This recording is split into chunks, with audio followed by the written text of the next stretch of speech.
Welcome back to part 4 of the dining room to office conversion. You guys, this is what we did in this video, and so I can't wait to show you. Strap your seatbelts on because we are going to show you how we did this from scratch, like cheap plywood from scratch, except the top is built with barnwood. So we're going to show you that too. Let's get started. Your first step is to draw up some basic measurements. From those measurements, you're going to use a Kreg jig tool, and then you're going to use a Kreg screw to screw these all together from the inside. You're going to put your frame on the base where you need it.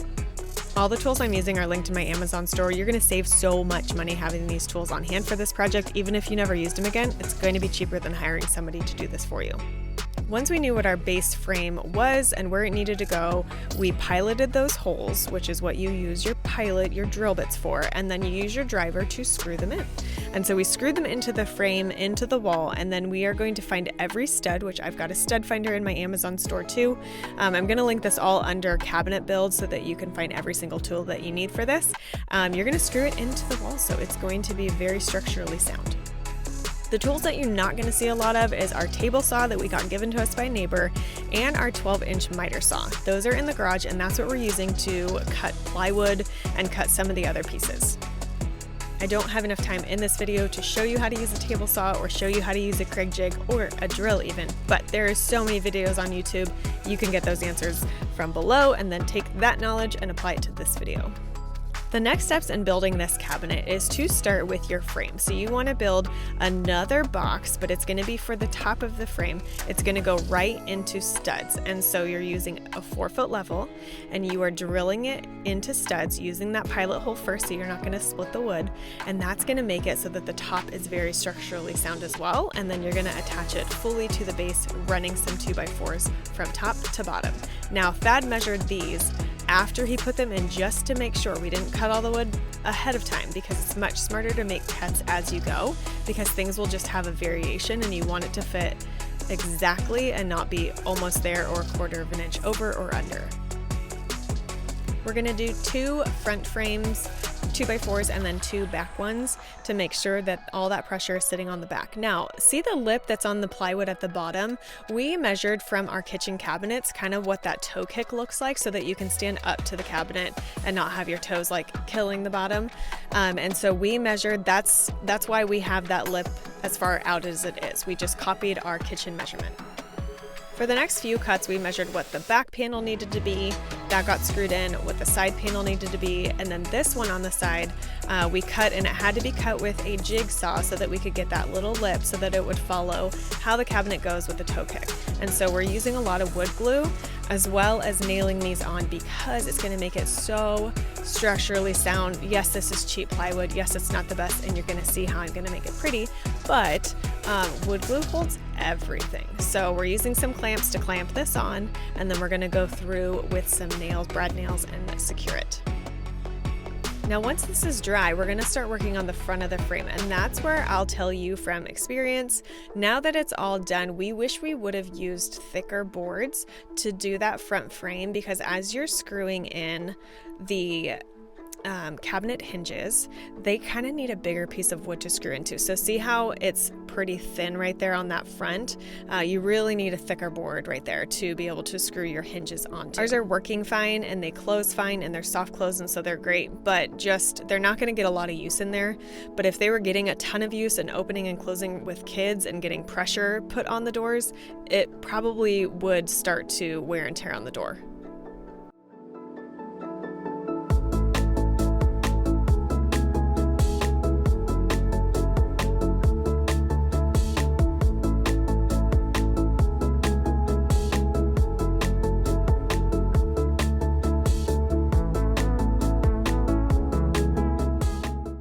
This middle strip was cut to fit, and then we used the Kreg jig as well and did some really small, because it's thin, holes on it so that we could Kreg it from the top into the bottom. So sorry, it's a terrible angle, but you can see that we Kregged those in. We didn't nail those in because there was nowhere to nail them into.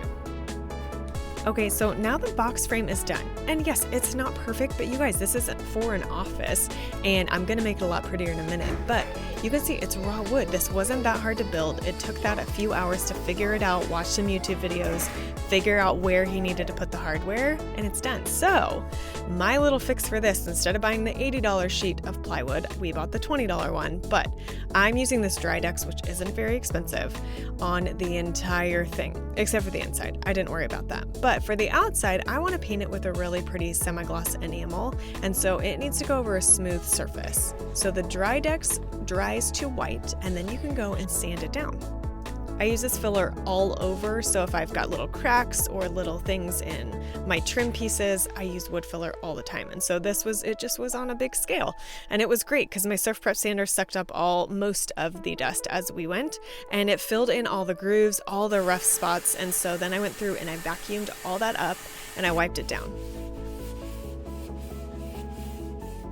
Now, before you paint, you do want to go in and use caulking on all of the seams. And so I had some really rough seams on the inside, and so it really makes it look finished when you go with your caulking. And on the left, there's those wooden dowel pieces that you put a little glue on and you shove them down inside. You kind of wiggle them in there. You can use a hammer to hit them in. But all of those things make it look a lot more professional.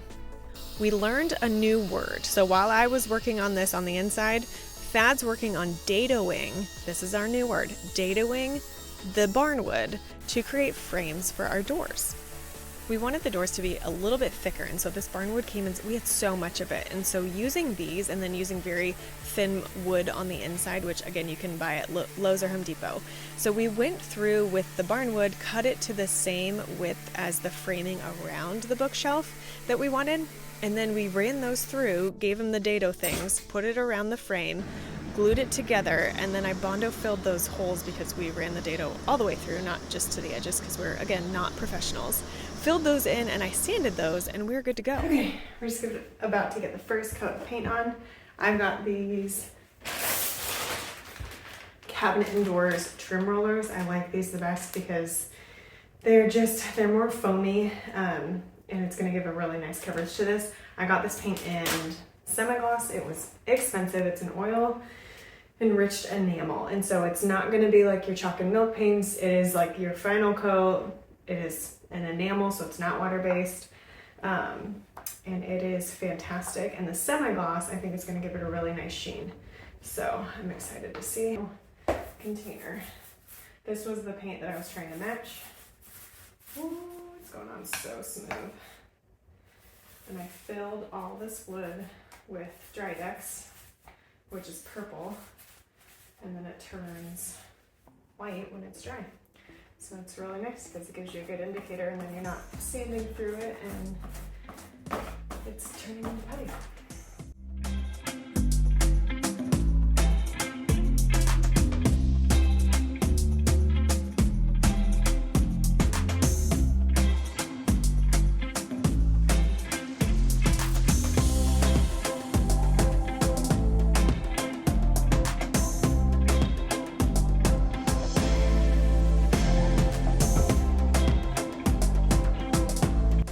So now that we taught you the basics of that cabinet base, we're going to teach you how to do the actual shelving. The barnwood that we were given came in 12-inch panels, multi-colors, one completely finished side, and it was already treated. So it's just rough looking and rustic, and we loved it. And we thought, you know, we could do this whole thing, this dark green, but we just felt like the green tones with the wood would just be beautiful. So the back panels we put straight into the wall, straight into the studs. We just laid them out. We cut them to length from the top of the desk into the ceiling, and then we cut each shelf and we measured each shelf for what it needed to be on the inside. The side panels, we're going to show you what we did with those. Thad found this hack online where you use a pegboard. We cut it with our jigsaw or our table saw. We laid it down and we clamped it exactly where we needed it to be, where we would want shelves to be adjustable. Shelf hangers are exactly this size, and so we're going to use a drill bit to fit, and then we're going to put a piece of a block wood to make sure that the drill doesn't go farther than we need it to. And so this is a really cool hack, you guys. Save this and share this because this is going to save you so much time, and it's going to be adjustable now, so these shelves are going to be professional. To secure the side shelves onto the bookshelf, we used a brad nail, running it down to the back because those back panels are already in the frame of our house. And so when you put it into the stud, it's in the frame, it's supported. And so putting the side panels onto the desk, we used a brad nail going down the side and going on the top into that top piece. And so those are all structurally sound. Then the shelves are just going to be sitting on those shelf brackets going down.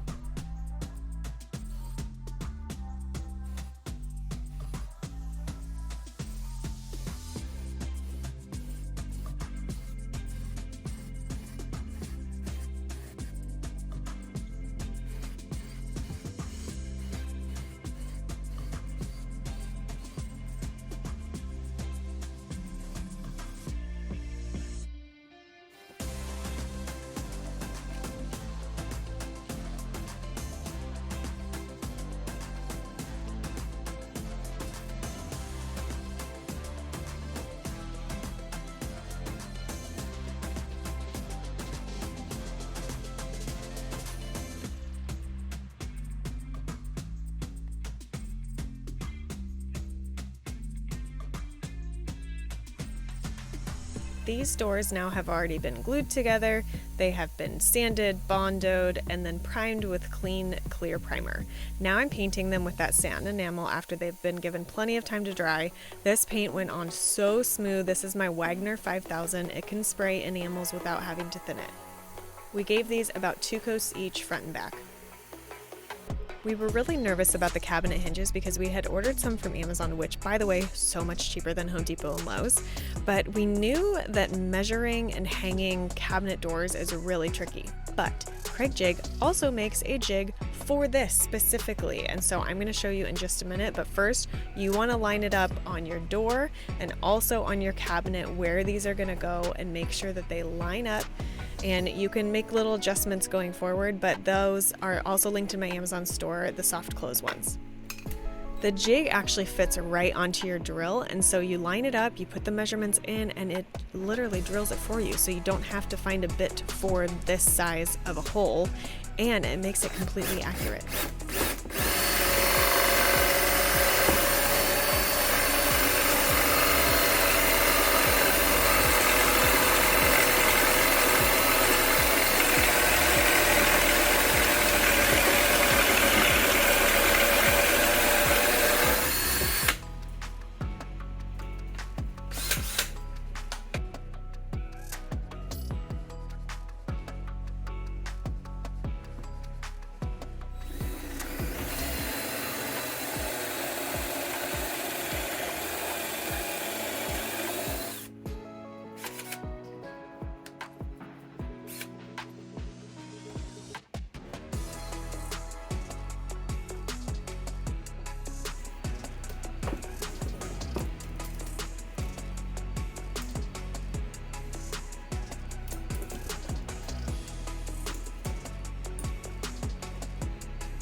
Our French doors arrived, and so we were able to put those in. This is the progress so far. It's time to hang the cabinet doors, so we got out that hardware, made sure that they were completely level, and then we're able to attach them. Now, when you're doing this, it does help if you have 2 people, so somebody can hold the door while the other person is focusing on piloting the holes first into your frame, and then being able to drill them in one at a time and not all the way tight. You want to start putting them in just like halfway through, and then you want to go down and tighten them, and you want to check the door to make sure that it's closing properly.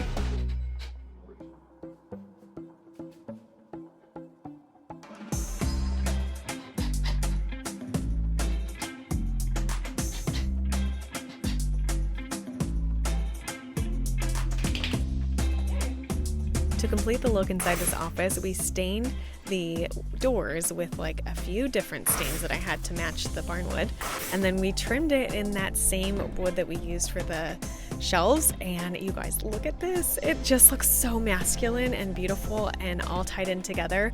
Those handles I also got in my Amazon store. They're 6.3 inches and they are just stunning, and they match the desk. And that is the next video that's coming up, is this presidential desk that took me about a month.